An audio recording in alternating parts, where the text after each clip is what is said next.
आज मैं आपको सुनाऊंगा बेटी बेटों से। गांव में राम सिंह और पद्मा पति पत्नी रहते थे।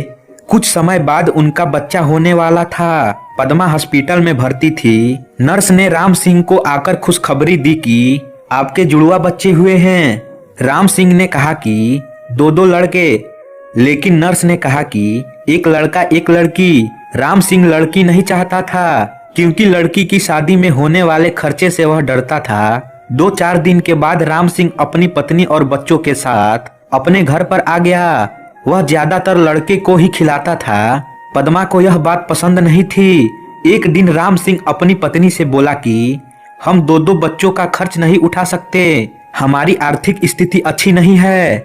इसके अलावा लड़की की शादी में होने वाले खर्चे को भी हम नहीं उठा सकते, इसलिए हम लड़की को मेरे मित्र को सौंप देते हैं जिसकी कोई संतान नहीं है। वह हमारी लड़की को हमसे भी अच्छे से पालेगा क्योंकि वह बहुत अमीर है।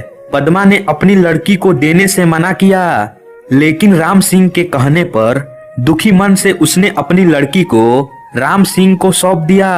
राम सिंह ने लड़की को अपने मित्र की बीबी को सौंप दिया। बच्चा पाकर वह बहुत खुश हुए। इसके बाद समय बीतता गया। राम सिंह अपने लड़के को अच्छे से पाल रहा था और उसकी हर इच्छा को पूरा करता था। लड़का जब 20 वर्ष का हुआ तो उसने राम सिंह से बाइक दिलाने की जिद की। राम सिंह ने अपनी बीबी के गहने बेचकर उसको बाइक दिला दी। कुछ समय बाद उसने अपने लड़के के लिए खेत बेचकर एक दुकान खुलवा दी, जिससे वह कुछ कमाने लग गया। फिर कुछ समय बाद उसकी शादी भी करा दी। शादी के बाद राम सिंह के लड़के का व्यवहार बदल गया। वह अपने पिता से बोला, आप मेरे ससुराल वालों को ताना मत मारा करो। रोज रोज वह किसी बात पर अपने माँ बाप से झगड़ा करता था। एक दिन उसने राम सिंह और पद्मा दोनों को उन्हीं के घर से निकाल दिया। बहुत समझाने पर भी वह नहीं माना। राम सिंह और उसकी पत्नी एक मंदिर में गए। वहां पहुंचकर पद्मा ने राम सिंह को कहा कि मंदिर का प्रसाद खा लेते हैं। जब प्रसाद ले रहे थे तो वहां पर राम सिंह के मित्र की पत्नी आ गई। उसने राम सिंह को पहचान लिया।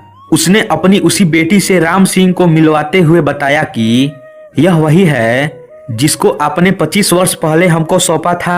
आज यह एक डॉक्टर है और वृद्धा आश्रम भी चलाती है। राम सिंह और पद्मा अपनी बेटी से मिलकर बहुत खुश हुए और उनसे अपनी सारी बात अपनी बेटी को बताई। इसके बाद वह बोली कि अब आप दोनों मेरे साथ ही रहेंगे। इस कहानी से हमें यह सीख मिलती है कि हमें कभी भी लड़के लड़की में भेदभाव नहीं करना चाहिए। तो दोस्तों, आशा करता हूँ यह कहानी आपको अच्छी लगी होगी, तो इसे लाइक करें और हमारे चैनल को सब्सक्राइब करें।